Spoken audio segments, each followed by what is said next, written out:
I knew something was wrong the moment I saw the word leech pressed neatly against my chest in glossy gold letters, right above my heart. At a party I had paid for myself. I didn't flinch. I didn't peel it off. I just smiled and walked further into the bridal suite like it belonged there, like I belonged there, like I hadn't just been labeled something small and disposable in a room filled with people who had eaten my food, drunk my champagne, and laughed at my table for years. The house was a rented estate just outside of Napa, the kind with tall white columns and a wraparound porch that looked like it belonged in a magazine spread. I had written the check for the entire weekend 3 months ago, a little over $12,000, including catering, decorations, and the custom dessert bar Ashley had insisted on. "It has to feel elegant," she had said, her voice light, almost sweet. I remember thinking back then that she sounded grateful. I remember being wrong. Laughter drifted through the room in soft bursts, clinking glasses, polite applause as someone opened another gift wrapped in silk ribbon. The air smelled like roses and vanilla frosting. Everything looked perfect, curated, effortless. And yet, as I moved past clusters of Ashley's friends, women in pastel dresses with polished smiles, I began to notice the glances. Not warm, not welcoming, curious, amused. One of them leaned toward another, whispering something that ended in a stifled laugh, her eyes flicking briefly toward me, then down to the sticker on my blouse. I kept walking. My heels clicked softly against the hardwood floor, steady, measured. I had worn that outfit carefully, a cream blouse, tailored slacks, nothing flashy, nothing that would draw attention. I hadn't expected to need armor. "Margaret, you made it." Ashley's voice cut through the room, bright and performative. She stood near the center of the space, one hand resting lightly on her hip, the other holding a glass of sparkling wine. Her smile was wide, practiced, the kind that looked perfect in photos but never quite reached her eyes. "Of course," I said, returning the smile. "I wouldn't miss this." She stepped forward and hugged me lightly, careful not to wrinkle her dress. I felt her pause for half a second, just long enough for her eyes to drop to my chest. The sticker. Then she pulled back, still smiling. "Oh," she said, as if she had just noticed it. "That's funny." Funny. I nodded, as if I agreed. As if I understood the joke. As if I had somehow consented to being part of it. Behind her, Daniel stood near the bar, his hand wrapped around a glass of bourbon. My son, 42 years old, 6 feet tall, still carrying the same quiet presence he'd had as a boy. He looked at me then, just for a moment. His gaze moved from my face to the sticker, then back again. There was something there, hesitation, maybe discomfort, but it passed quickly, replaced by that familiar, easy neutrality. He lifted his glass slightly, a small gesture, then turned back to the conversation beside him. I felt something shift in my chest, not sharp, not sudden, just a quiet adjustment, like something settling into place after being slightly off for a long time. I moved toward the gift table, where neatly arranged boxes formed a pastel landscape of ribbons and bows. A young woman I didn't recognize stood nearby, holding a clipboard. "Name?" she asked, without looking up. "Margaret Collins," I said. She scanned her list, then nodded. "Right?" she said, finally glancing at me. Her eyes flicked to the sticker, and her lips twitched. "You're all set." I placed my gift on the table, a small velvet box, understated, containing a pair of diamond earrings I had chosen myself. Not extravagant, but meaningful. Or at least, I had thought so when I bought them. As I turned away, I heard another whisper, softer this time, but close enough. "That's her," someone said. "The one who pays for everything." A second voice responded, barely concealed amusement threading through it. "Well, I guess the label fits." I paused for just a fraction of a second, then kept walking. The music shifted to something lighter, a soft acoustic melody that filled the spaces between conversations. I found an empty chair near the window and sat down, smoothing my blouse as if everything were exactly as it should be. Outside, the late afternoon sun stretched across the vineyard, rows of green vines glowing under the golden light. It was beautiful, peaceful, almost enough to make you believe in the illusion. I folded my hands in my lap and looked out at the horizon, letting the voices behind me blur into a distant hum. I had spent years believing that generosity would be returned with kindness, that patience would earn respect, that love, quiet, consistent love, would be enough to hold a family together. Sitting there, with that word still pressed against my chest, I realized something I should have understood much earlier. This wasn't a misunderstanding.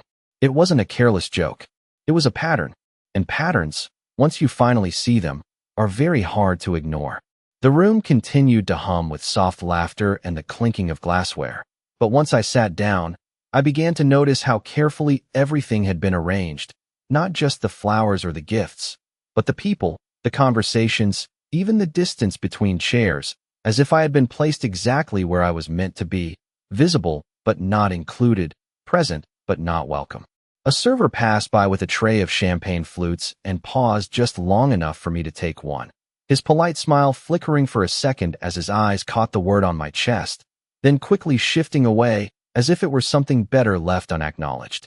I thanked him anyway, my voice steady, my fingers cool against the glass. Across the room, Ashley had gathered a small circle of friends, their voices rising and falling in animated conversation. I watched as one of them leaned in close, whispering something into Ashley's ear. Ashley laughed, tilting her head back slightly, and for a brief moment, her eyes met mine again. This time, there was no attempt to hide it. No softness, just a quiet, confident certainty, like someone who believed she had already won something that no one else had realized was a contest. I took a slow sip of champagne and let the silence settle inside me. It was not the first time I had felt this distance, this subtle shift in the way I was treated, but it was the first time it had been made so visible, so deliberate, so carefully displayed in front of others. A memory surfaced without warning from 2 years ago when Daniel and Ashley had moved into their new home.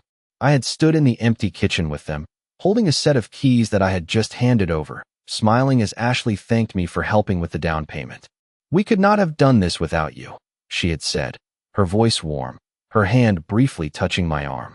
I remember how genuine it had sounded. I remember how proud Daniel had looked. That night, I had gone home and told myself that this was what family was supposed to be, that this was what all those years of saving and planning had been for. Another memory followed, quieter but sharper. A holiday dinner last winter, when Ashley had gently suggested that it might be easier if I brought store-bought dishes instead of cooking, because she wanted everything to match her theme. I had agreed without hesitation, telling myself that it was her home, her rules, that it was a small thing. I had not noticed then how quickly my place at the table had begun to change. Laughter pulled me back to the present. One of Ashley's friends stood up near the gift table, holding a small wrapped box and reading the attached card aloud in a playful tone. The group responded with light applause, their attention fixed on the performance, on the moment, on anything that kept the atmosphere bright and effortless. I realized then how carefully I had been folded into that atmosphere, not as a guest, but as part of the decoration, something that contributed without being acknowledged, something expected but not respected.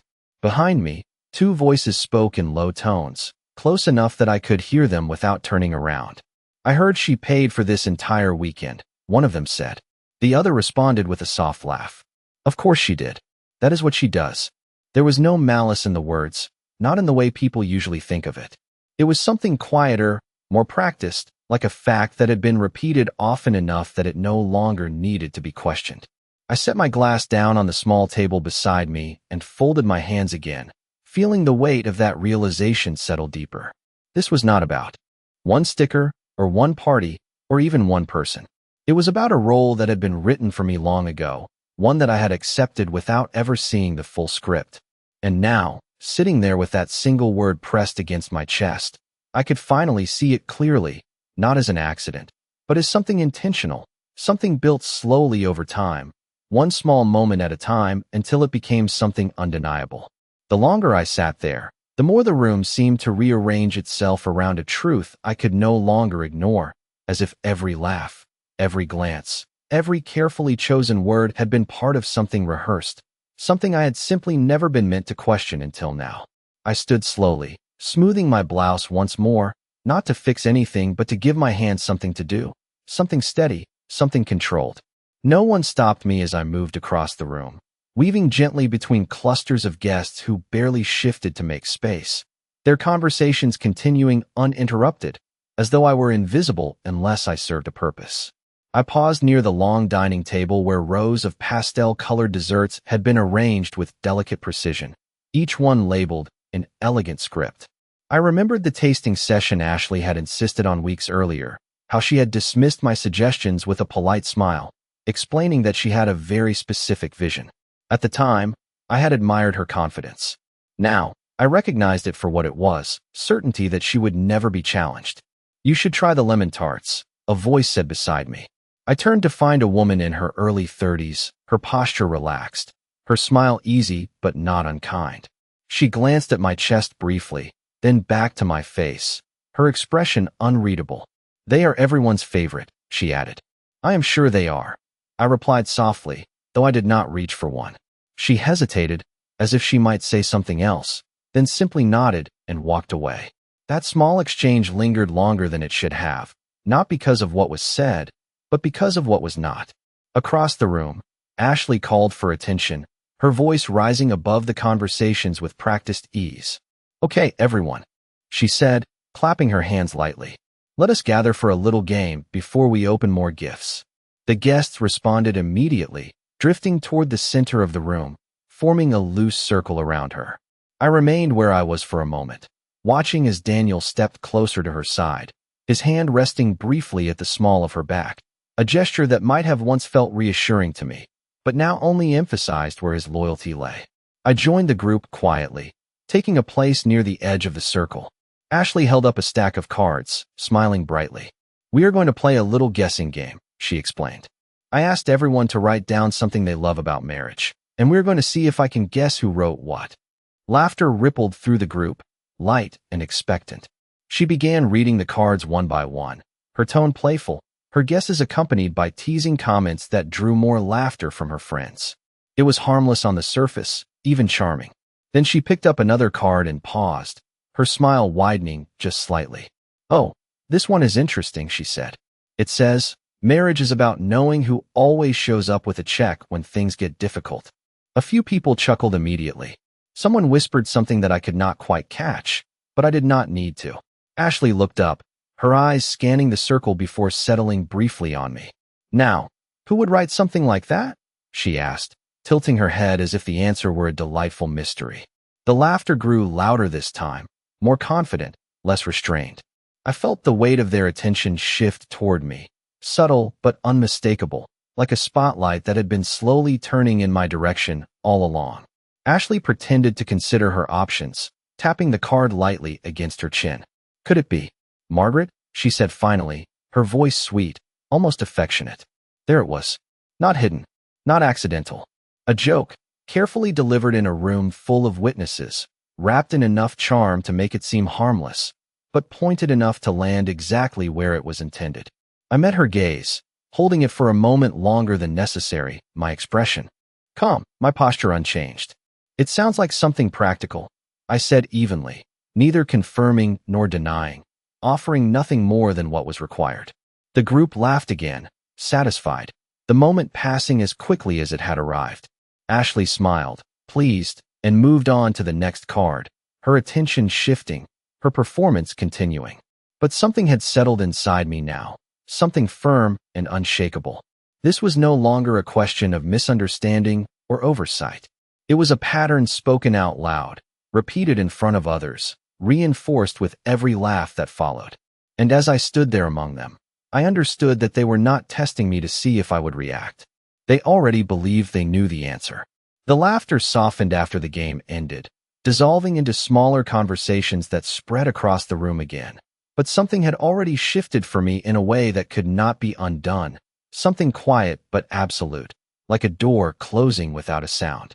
I stepped away from the circle and moved toward the hallway that led to the back of the house, needing a moment where I was not being watched, not being measured, not being quietly defined by people who had decided who I was long before I understood the role they had written for me.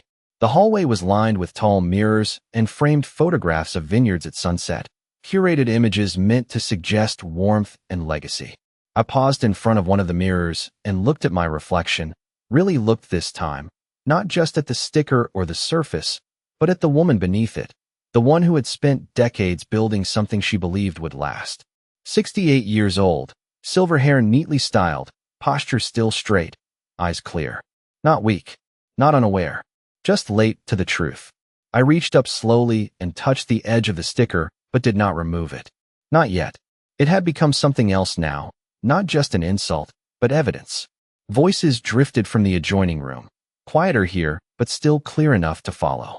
I recognized Ashley's tone immediately, lighter than before, less performative, more relaxed in a way that only came when she believed she was not being observed. She did not even react. Someone said, a hint of surprise in her voice. Ashley laughed softly. She never does. That is the point. She would rather keep the peace than make things uncomfortable. Another voice chimed in, lower, more thoughtful. Still, it is bold, putting something like that on her in front of everyone. There was a pause, then Ashley again, calm, confident. It is not bold if it is true. And honestly, it makes things easier. Everyone already knows she pays for everything. This way, we do not have to pretend. A ripple of quiet agreement followed, the kind that does not need words to be understood. I stood there, my hand still resting lightly against my blouse, and let those words settle, not rushing them, not pushing them away, just allowing them to land exactly where they were meant to. Easier. Not pretend. It was never about a joke. It was about permission. Permission to say out loud what had always been implied. Permission to treat me as a function rather than a person. I thought back to the years that had led here, not in a rush, but in a slow, deliberate sequence, each memory stepping forward with a clarity it had not held before. The college tuition checks I had written without hesitation, the weekends spent helping them move from one apartment to another, the quiet transfers that covered unexpected expenses when Daniel's business was just beginning and uncertain. Each moment had felt like support, like love, like something natural between a mother and her son. I had never asked for acknowledgement. I had never expected gratitude to be measured or displayed, but I had assumed, perhaps foolishly, that it would be understood, that it would matter. Another memory surfaced, sharper than the others. A conversation with my late husband, years ago, sitting at our kitchen table late one evening. He had looked at me with that steady, thoughtful expression of his and said, "You give without limits, Margaret. Just make sure you know where those limits should be." At the time, I had smiled and dismissed it gently, telling him that family did not need limits. That love was enough. Standing in that quiet hallway now, I understood what he had seen long before I did. Not the generosity itself, but what it could become in the hands of people who saw it not as a gift, but as a resource. I let out a slow breath and straightened my shoulders, not out of defiance, but out of recognition. The pattern was complete now, visible in a way that left no room for doubt or reinterpretation. This was not about one afternoon or one conversation. It was the result of years of small allowances, of silence where there should have been boundaries, of trust placed without condition. And now, with that understanding resting firmly in place, something else began to take shape beneath it, something quieter but far more solid. Not anger, not hurt, something colder. Clarity. I lowered my hand from the sticker and turned back toward the main room, the sound of laughter growing louder again as I stepped forward, my expression calm, my pace unhurried. They believed they understood me. They believed they knew exactly how I would respond. And for a very long time, they had been right. But understanding a pattern does not mean you have to continue it. And as I walked back into that room, I knew that for the first time in years, I was no longer standing inside the role they had created for me. I was stepping outside of it. When I stepped back into the room, nothing had changed on the surface, and that was the most telling part of all. The laughter was still light, the music still soft, glasses still clinking as if the world existed only in those small, polished moments where everything looked effortless and easy. And yet I could see it now, clearly, the invisible structure beneath it all, the quiet expectations, the roles each person had accepted without question, including me. Ashley was seated near the center again, opening another gift, her smile perfectly measured, her reactions timed just enough to keep the room engaged, and Daniel stood nearby, one hand resting casually in his pocket, the other holding his drink, watching her with a calm that felt practiced rather than natural. For a moment, I simply observed them, not as a mother or a mother-in-law, but as someone looking at a pattern from the outside for the first time. I noticed how easily Ashley directed attention, how naturally the others followed, how Daniel never interrupted, never redirected, never once questioned the tone that had been set long before I arrived. I moved toward the edge of the room again, not hiding, just choosing my place with intention now instead of habit. A server approached with a fresh tray, offering me another glass, and I accepted it with a quiet nod, my fingers steady, my expression unchanged. It would have been easy to leave at that moment, to slip out quietly and let the afternoon end the way they expected it to, with me fading into the background as I always had. But something inside me had already shifted beyond that option. Leaving would have been a continuation of the same pattern, the same silent agreement that had brought me here in the first place.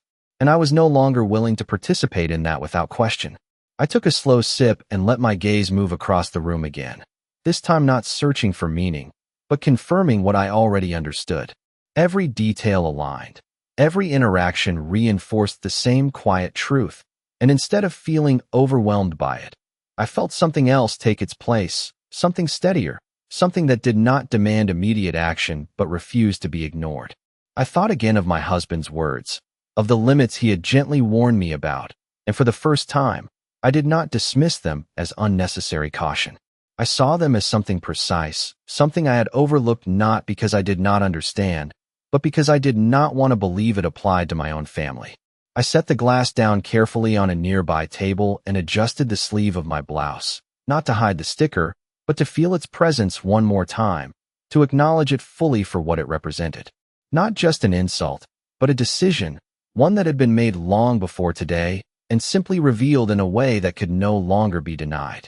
And as I stood there, surrounded by voices that no longer carried the same weight they once did, I made a decision of my own, one that did not need to be announced or explained, one that would unfold in its own time, on my terms, without urgency, without hesitation. For the first time in years, I was not reacting. I was choosing. The afternoon moved forward as if nothing had shifted, as if the room had not quietly revealed everything it was built on, and I allowed it to continue that way, not out of ignorance, but out of intention. Ashley was now opening the last of the gifts, her voice still bright, still controlled, thanking each person with the same measured enthusiasm. While Daniel checked his phone briefly before slipping it back into his pocket, his attention returning only when it was convenient, never when it was necessary. I watched them both with a calm that surprised even me, not because they had changed, but because I had finally stopped expecting them to. A small detail caught my attention near the gift table, a thin stack of envelopes set slightly apart from the rest, labeled in neat handwriting. I recognized my own immediately, not by the name, but by the weight of it, the thickness that came from more than just paper. It was something I had prepared days earlier, a contribution that went beyond the visible, beyond what anyone in that room had acknowledged or even considered. For a moment, I studied it from a distance, the way one studies a piece of evidence before deciding how it should be used. Then I turned away. Not yet. Timing, I realized, mattered more than action. A woman approached me then, older than the others, perhaps in her late 50s, her expression thoughtful rather than amused. "You have been very generous," she said quietly, not as a compliment, but as an observation. I met her eyes, searching for something that did not feel rehearsed. "That depends on how you define generous," I replied. She gave a small nod, as if she understood more than she chose to say, then stepped away without another word. It was a brief exchange, but it settled into me differently than the others had, not because it changed anything, but because it confirmed that not everyone in that room was unaware. Some simply chose not to interfere. I moved closer to the window again, the late afternoon light beginning to soften into early evening, casting long shadows across the vineyard outside. The view had been one of the reasons Ashley insisted on this location. She had said it would make everything feel timeless, something people would remember. I wondered, quietly, what exactly they would remember about today. Another round of drinks was being served, the energy in the room lifting again as the formal part of the event came to an end and conversations grew looser, less structured. I noticed how easily I could disappear into that shift, how natural it would be to let the rest of the evening pass without interruption, to leave with a polite goodbye, and allow everything to remain exactly as it had been. That was the version of me they expected. The version that kept things smooth, that avoided discomfort, that absorbed every slight without question. I rested my hand lightly against the table beside me, feeling the steady surface beneath my fingers, grounding myself not in the room, but in the clarity I had found within it. This was no longer about reacting to what had been done. It was about deciding what would happen next. I glanced once more toward the envelope with my name on it, then toward Ashley, who was now laughing with her friends, completely at ease, completely certain of her place, of her control over the narrative that had been built around her. Daniel stood beside her, nodding along, present but not engaged, as if he had already accepted the version of reality that required the least effort from him. I let my gaze rest there for a moment, not with resentment, but with a kind of quiet finality. Then I looked away. The decision I had made did not need to be visible yet. It did not need to be explained. It only needed to be carried out at the right moment, in the right way, when the weight of it would be understood without a single word being raised. And as the evening light settled gently across the room, I stood there, composed, patient, and entirely certain that when that moment came, nothing would ever return to what it had been. The sky outside had shifted into that quiet, golden hour where everything looked softer than it really was, the kind of light that made even the most ordinary places feel carefully curated, and inside, the energy of the room had begun to loosen just enough for people to forget themselves, just enough for truth to slip through the cracks if you knew where to look. I remained near the edge of it all, not withdrawn, not hidden, simply present without participating in the rhythm they had set, and for the first time, that distance felt like control instead of exclusion. Ashley was now seated on the arm of a chair, one leg crossed over the other, her shoes dangling slightly as she leaned into a story that had her friends laughing again, louder this time, more relaxed, as if the formal part of the afternoon had given way to something more candid. Daniel stood nearby, listening, nodding when expected, smiling at the right moments, but never once shifting the direction of the conversation, never once stepping outside the role he had quietly accepted. I watched them without urgency, without expectation, and something about that made everything else come into sharper focus. A group of guests had gathered near the bar, their voices carrying just enough for fragments to reach me, small pieces of conversation that fit together more easily now that I knew what I was listening for. "It must be nice," one of them said, her tone light but edged with something else. "Having someone like that." Another voice responded, amused. "It is not luck. It is strategy." There was a brief pause, then a softer laugh.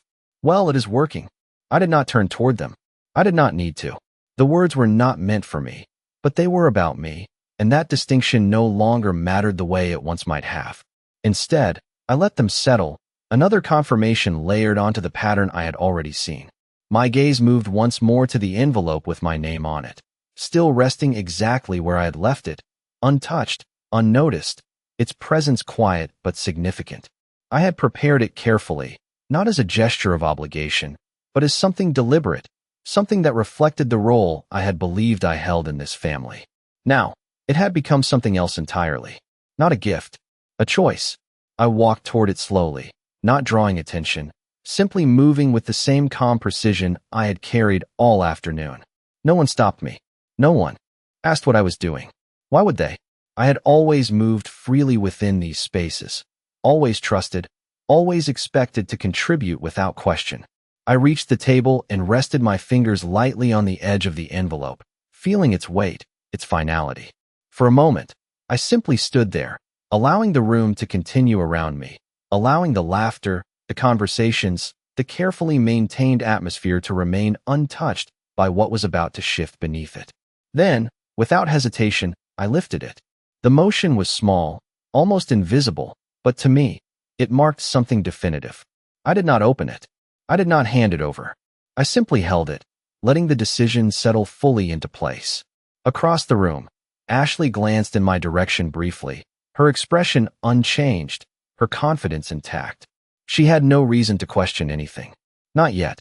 Daniel followed her gaze for a moment, his eyes meeting mine, and there was a flicker of something there again, something uncertain, something he chose not to act on. He looked away quickly, returning to the conversation as if nothing had passed between us at all. I lowered my gaze to the envelope in my hands and allowed myself a single, quiet breath, steady and measured. This was not about confrontation. It was not about creating a scene or demanding acknowledgement. It was about understanding exactly where I stood and choosing, with full awareness, what I would no longer support. The difference was subtle, but it changed everything. I turned slightly, positioning myself where I could see the room without being the center of it, and waited, not passively, but with intention, with patience that came not from habit, but from certainty. The moment I needed had not arrived yet, but I could feel it approaching, carried in the ease of their laughter, in the confidence of their assumptions, in the belief that nothing would ever disrupt the pattern they had built. And as I stood there, holding what they thought was just another contribution, I understood something with absolute clarity. They believed they knew exactly what I would do, and that belief was about to become their greatest mistake. The moment came quietly, almost too quietly for anyone else to notice at first, which made it all the more powerful when it finally settled into place. Ashley stood again near the center of the room, her voice lifting just enough to gather attention, her glass raised lightly in her hand as she prepared to say a few closing words, something graceful, something polished, something that would wrap the afternoon in a neat, memorable finish.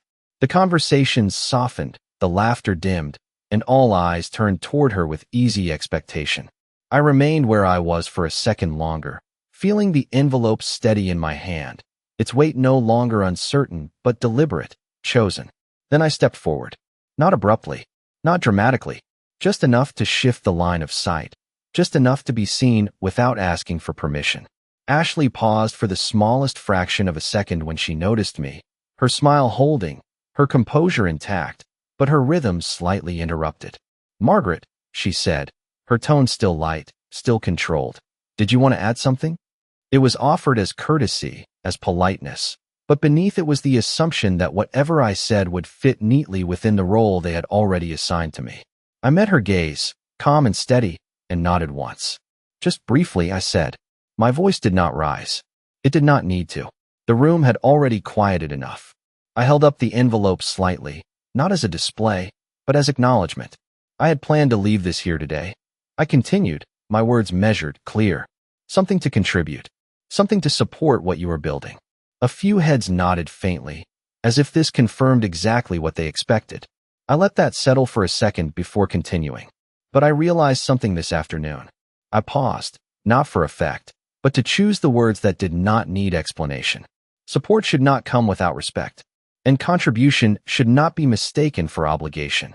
The room stilled in a different way now, not relaxed, not casual, but attentive in a way that had not existed before. Ashley's smile tightened just slightly, her fingers adjusting their hold on the glass. Daniel shifted his weight, his posture no longer as easy as it had been moments earlier. I did not look at either of them directly again. I did not need to. I lowered the envelope just enough to make the gesture unmistakable. "So I am keeping this," I said simply. No accusation, no raised tone, just a decision, spoken plainly. The silence that followed was not loud, but it carried weight, the kind that settles slowly as people begin to understand that something has shifted beyond what can be smoothed over with laughter or polite dismissal. Someone near the back cleared their throat softly. Another guest glanced down at her glass, suddenly interested in anything that did not require eye contact. Ashley let out a small, controlled laugh, the kind meant to diffuse tension, but it did not land the way it had before. "I am sure there has been some misunderstanding," she said, her voice carefully even. I shook my head gently. "No," I replied. "There has not. That was all. No explanation. No argument." I let the words stand exactly as they were, complete on their own. For a moment longer, I remained there, not waiting for a response, not inviting one. Then I lowered my hand fully and stepped back, returning to the edge of the room as if nothing more needed to be said. The conversations did not resume immediately. The atmosphere did not recover right away. It lingered in that quiet space where assumptions begin to unravel, where certainty is replaced with something less comfortable. And as I stood there, composed and unmoved, I understood that the shift had already happened, not because of what I had taken back, but because, for the first time, I had chosen not to give. For a few seconds after I stepped back, no one seemed quite sure what to do with the silence that had settled over the room, as if the script they had been following all afternoon had suddenly lost its final page. Ashley remained where she stood, her glass still raised.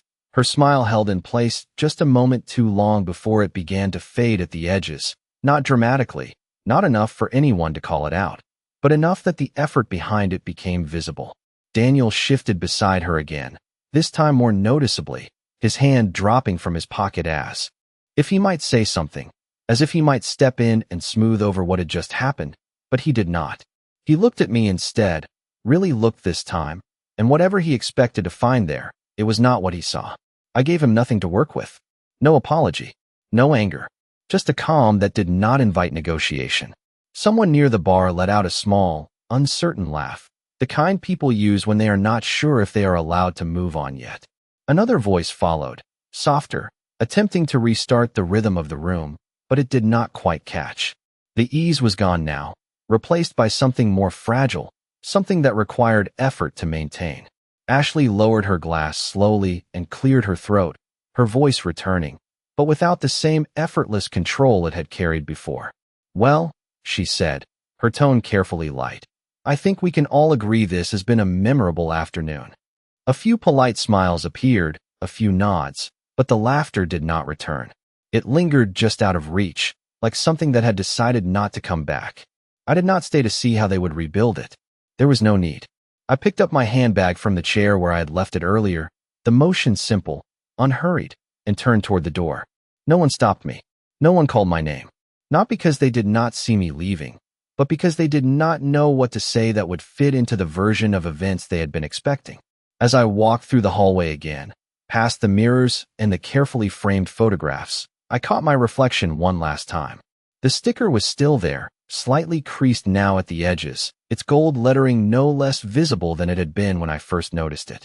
I looked at it for a moment, then reached up and removed it slowly, peeling it away with a steady hand. The space it left behind felt lighter, not because of what it had been, but because of what it no longer represented.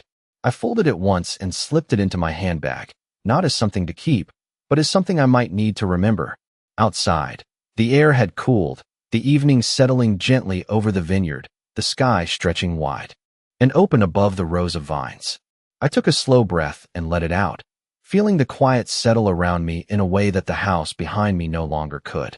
For a long time, I had believed that keeping the peace was the same as preserving something valuable, that silence was a form of strength, that giving without question was a way of holding everything together. Standing there now, I understood how easily those beliefs could be mistaken for something else entirely. I walked toward my car, the gravel path crunching softly beneath my shoes, each step steady, deliberate, not rushed, not hesitant. Behind me, the voices inside the house began to rise again, faint, distant, trying to find their way back to something familiar.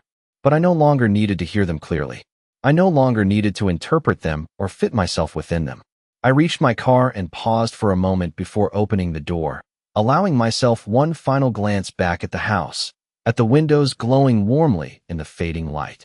It looked the same as it had when I arrived. Nothing on the outside had changed, but I knew better now. Some changes do not announce themselves. They do not break anything visibly or demand attention. They simply redraw the lines that once defined everything, quietly, completely, and without asking for permission. I opened the door, slipped inside, and closed it gently behind me. As I started the engine and pulled away, I did not feel the need to look back again. There was nothing left there that belonged to me in the way I had once believed. And for the first time in a very long time, that did not feel like a loss. It felt like clarity.